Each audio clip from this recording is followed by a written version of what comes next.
अस्सलाम वालेकुम गाइस, मैं हूं आपके साथ फ़िदा हुसैन और आज की इस वीडियो में हम देखेंगे essentials of a valid contract कौन कौन सी हैं। तो फर्स्ट ऑफ़ ऑल हम देखते हैं कि कॉन्ट्रैक्ट किसे कहते हैं। हर एक वादा और एग्रीमेंट जो कानून की नज़र में इन्फोर्सेबल हो। इट्स मीन कि हम उसको इजीली कानून में प्रूव कर सकते हूँ। इन्फोर्सेबल से मुराद ये होता है ना कि जो एग्रीमेंट और प्रॉमिस होते हैं ना, उनको हम कोर्ट में इजीली प्रूव कर सकते हूँ। इट्स मीन कि वो कानून में प्रूव किए जा सकते हूँ, तो उसको हम क्या कहेंगे, कॉन्ट्रैक्ट कहेंगे। अगर वो इन्फोर्सेबल ना हो ना, तो वो एग्रीमेंट कहलाएंगे। ठीक है। तो सेकंड हम देखते हैं कि essentials of a valid contract के एक वैलिड कॉन्ट्रैक्ट की क्या क्या एसेंशियल्स हैं। तो एसेंशियल्स से मुराद क्या है, एसेंशियल्स होती क्या है। एसेंशियल्स ज़रूरी चीज़ होती है। एसेंशियल्स मतलब एसेंशियल्स के बगैर एक वैलिड कॉन्ट्रैक्ट नहीं हो सकता। मतलब अगर इन एसेंशियल्स में से कोई भी एसेंशियल्स अगर मिस है ना, तो वो वाइड कॉन्ट्रैक्ट डिक्लेयर होगा, वैलिड कंसीडर नहीं किया जाएगा। तो पहला हम देखते हैं कि ऑफ़र एंड एक्सेप्टेंस। अब ऑफ़र एंड एक्सेप्टेंस किसको कहते हैं कि इसमें दो पार्टीज़ होती हैं, एक ऑफ़र करती है, दूसरी उसकी एक्सेप्टेंस देती है। ऑफ़र और एक्सेप्टेंस दोनों लॉफुल होनी चाहिए। ठीक है। लॉफुल से मुराद के जो कॉन्ट्रैक्ट की रिक्वायरमेंट्स हों ना, उनको सेटिस्फाई करती हूँ, उनको मीट करती हूँ। इट्स मीन के जो भी कॉन्ट्रैक्ट की रिक्वायरमेंट्स हों ना, तो दोनों पार्टीज़ उसको पूरा करती हूँ। अब इसका रूल ये है कि पहले ऑफ़र होगी देन एक्सेप्टेंस दी जाएगी। ऐसा नहीं होगा कि पहले एक्सेप्टेंस दी जाए और बाद में ऑफ़र दी जाए। अब सेकंड हमारे पास है कि लीगल ऑब्लिगेशंस के। लीगल ऑब्लिगेशंस किसे कहते हैं कि फ़र्ज़ किया मैं आपके साथ कंट्रैक्ट करता हूं कि मैं 200 रुपये में आपको वाचें क्या करूंगा, सेल करूंगा। तो ये हम दोनों के दरमियान एक लीगल ऑब्लिगेशंस क्रिएट हो गई है। अगर आप मेरे से वाच लेते हैं और मनी नहीं देते तो मैं आपके ऊपर क्लेम कर सकता हूं। अगर मैं आपको वाच नहीं सेल करता जो डेट मैंने दी हुई है उसके ऊपर, तो आप मेरे ऊपर क्लेम कर सकते हैं, क्योंकि हम दोनों के दरमियान एक लीगल ओब्लिगेशंस क्रिएट हुई थी जब कॉन्ट्रैक्ट की फॉर्मेशन हुई थी। तो अब हम इसको एक और एग्जांपल्स के ज़रिए हम समझते हैं कि फ़र्ज़ किया कोई एक हस्बैंड है ना, वो अपनी वाइफ को पर मंथ 1000 देता है। ठीक है। हर महीने का वो 1000 रुपये अपनी वाइफ को देता है ना, तो एक माह में भी देता है, दूसरे में भी देता है, और तीसरे माह में उसके पास पैसे नहीं है, उसने अपनी वाइफ को नहीं दिए, तो उसकी वाइफ जो है ना अपने हस्बैंड के ऊपर क्लेम नहीं कर सकती, क्योंकि उन दोनों के दरमियान जो है ना वो लीगल ओब्लिगेशंस नहीं क्रिएट हुई थी। ठीक है। तो ये मतलब उन दोनों लीगल ओब्लिगेशंस का क्रिएट होना एक वैलिड कॉन्ट्रैक्ट के लिए ये ज़रूरी होता है। अब थर्ड हमारे पास है कि लॉफुल कंसिडरेशन। अब लॉफुल कंसिडरेशंस क्या कहते हैं, कंसिडरेशंस होती बेसिकली क्या है।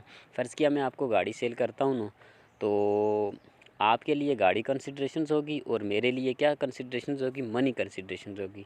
तो जो कंसिडरेशंस हो ना, वो दोनों पार्टीज़ की लॉफुल कंसिडरेशंस होनी चाहिए। इट्स मीन कि कोई अनलॉफुल कंसिडरेशंस ना हो। इट्स मीन के फ़र्ज़ किया अगर ए बी को कहता है कि तुम सी को किल कर दो या बीट कर दो, उसको मार दो। ठीक है, किल कर दो, तो अब ए जो है ना बी को एक इलीगल उसके साथ कॉन्ट्रैक्ट कर रहा है। अब जो सी की कंसिडरेशंस होगी ना, वो लॉफुल कंसिडरेशन नहीं होगी, वो अनलॉफुल कंसिडरेशंस होगी। इट्स मीन के दोनों पार्टीज़ की जो कंसिडरेशंस होगी ना, वो भी लॉफुल होना ज़रूरी है।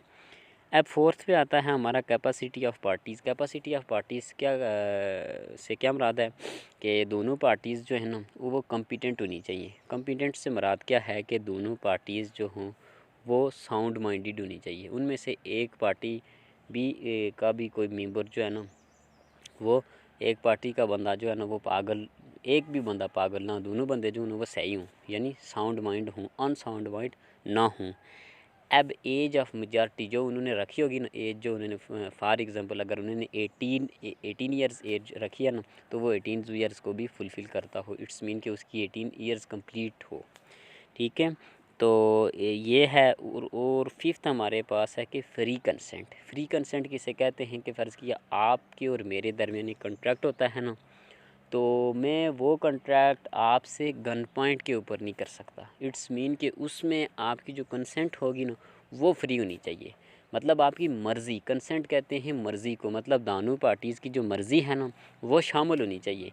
अगर एक पार्टीज़ की भी जो कंसेंट है वो फ्री नहीं है, तो वो एक वैलिड कंट्रैक्ट कंसीडर नहीं किया जा सकता। फ़र्ज़ किया मैं आपसे कोई कॉन्ट्रैक्ट करता हूँ गन पॉइंट के ऊपर, या आप मेरे से कोई कॉन्ट्रैक्ट करते हैं गन पॉइंट के ऊपर, तो वो एक वैलिड कंट्रैक्ट कंसीडर नहीं किया जाएगा, क्योंकि उसमें जो कंसेंट थी ना वो एक पार्टीज़ की फ्री नहीं थी, मतलब आपने जबरन उसके साथ कॉन्ट्रैक्ट किया है। तो 6 हमारे पास आता है लॉफुल ऑब्जेक्ट। तो लॉफुल ऑब्जेक्ट भी सिमिलरली जैसे लॉफुल कंसिडरेशन थी ना वैसा ही है। लॉफुल ऑब्जेक्ट इट्स मीन के जो पार्टी की जो कंसिडरेशन, जो पार्टी की जो ऑब्जेक्ट हो ना वो लॉफुल होना चाहिए। अगर फ़र्ज़ किया ए कोई बी को कहता है कि तुम सी को किल कर दो, सी उसका जो ऑब्जेक्ट है ना वो जो है ना वो लॉफुल नहीं है, ठीक है। तो ऑब्जेक्ट का लॉफुल होना भी ज़रूरी होता है। अब 7th पे आता है कि writing and registration. Writing and registration किसे कहते हैं कि अ कॉन्ट्रैक्ट में भी ओरल आर रिटन, कि कॉन्ट्रैक्ट जो है ना वो ओरल भी हो सकता है और रिटन भी हो सकता है। If contract is written it is easy to prove, कि अगर कॉन्ट्रैक्ट लिखा हुआ होगा ना, डॉक्यूमेंटेड होगा, तो उसको हम easily to prove, it is easily to prove in the court, के उसको कोर्ट में हम इजीली प्रूव कर सकेंगे, ठीक है।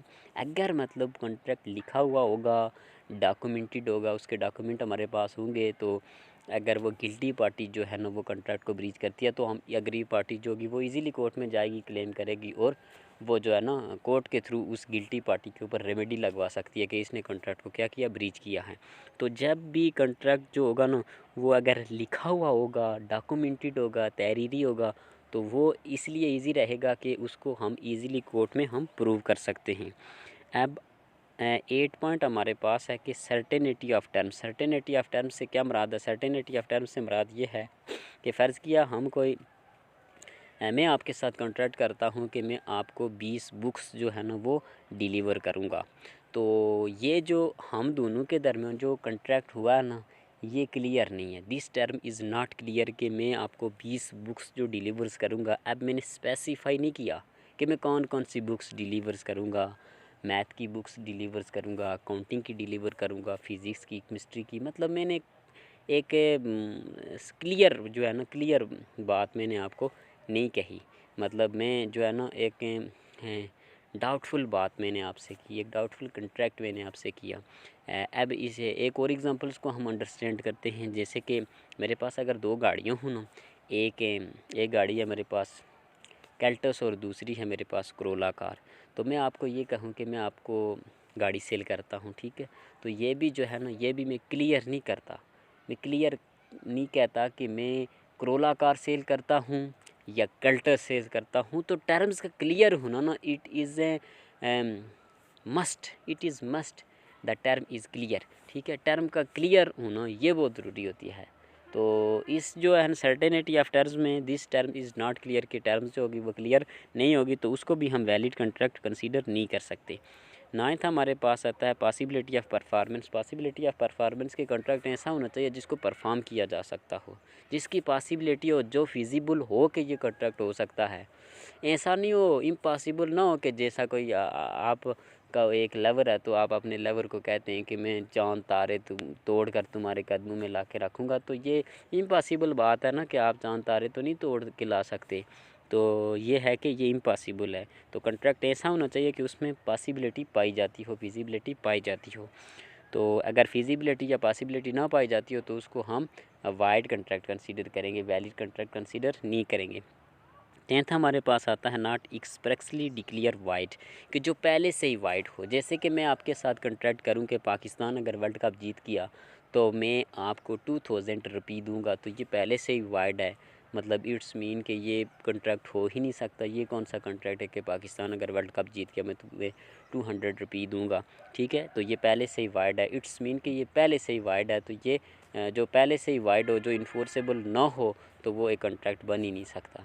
अब दूसरी एग्जांपल्स को हम ये समझते हैं कि जैसे आप मेरे साथ कोई कॉन्ट्रैक्ट करें कि आप अपने बिज़नेस को क्लोज़ कर दें या वाइंड अप कर दें, मैं आपको 2 लाख दूंगा।